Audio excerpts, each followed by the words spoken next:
আমি একজন যুবক, আমরা অনেক সময় মজার ছলে বা বিশেষ উদ্দেশ্য ছাড়া ফেসবুক বা মেসেঞ্জারে 3 বার কবুল বলি।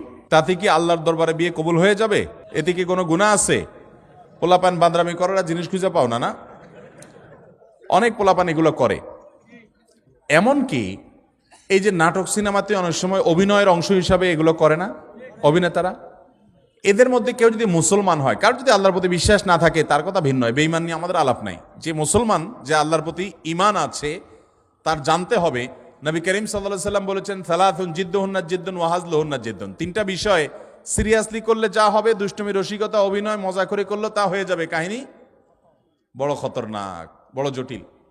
অতএব আপনি দোস্ত দুষ্টামি করে কোনো ক্লাসমেট মেয়েকে বললেন অন্য 2-3 দোস্তের সামনে যে আমি ওরে বিয়ে করলাম,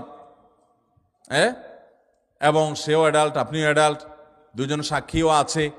আর বিশেষ করে নাটকে যেটা হয় যে অভিভাবক অনেক সময় থাকে, যদি সত্যিকারের অভিভাবক থাকে, ওখানে তো সব বকওয়াস অভিভাবক। মেয়েদের তো বিয়ে অনেক আমাদের মতো মেয়েদের বিয়ে অভিভাবক ছাড়া হয় না, কিন্তু হানাফি মাযহাব অনুযায়ী অভিভাবককে জরুরি না, যদি অ্যাডাল্ট হয়ে যাবে তাহলে সেক্ষেত্রে হানাফি মাযহাবের আলোকে এই বিয়ে হয়ে যাবে। 2জন সাক্ষীর সামনে শুধু বলছেন প্রস্তাব, সে বলছে কবুল, দুষ্টামি করে বলছেন, বস কাহিনী খতম হয়ে গেছে।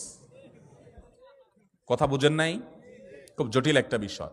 ঠিক তালাকের বিষয়টাও এরকম।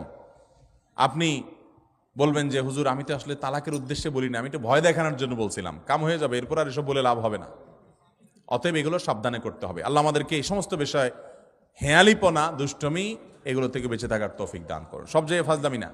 আমাদের নবী হযরত মুহাম্মদ সাল্লাল্লাহু আলাইহি সাল্লামকে না সৃষ্টি করলে নাকি আল্লাহ তাআলা কোনো কিছু সৃষ্টি করতেন না, এটা কতটুকু সত্য?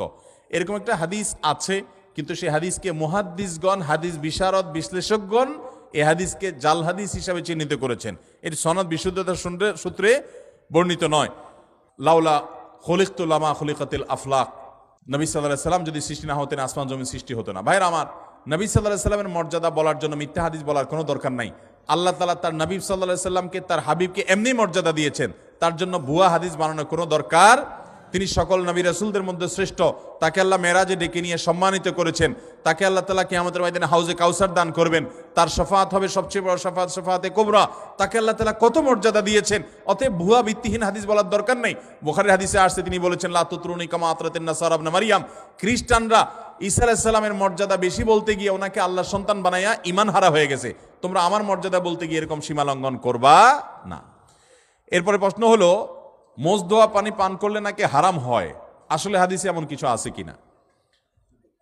মোজ ধোয়া পানি খেলে বা মোজ লাগলে কোনো কিছু খেতে গেলে সেটা হারাম বলে হয়। হারাম তো পরের কথা, অনেকে বলে মাকরুহ।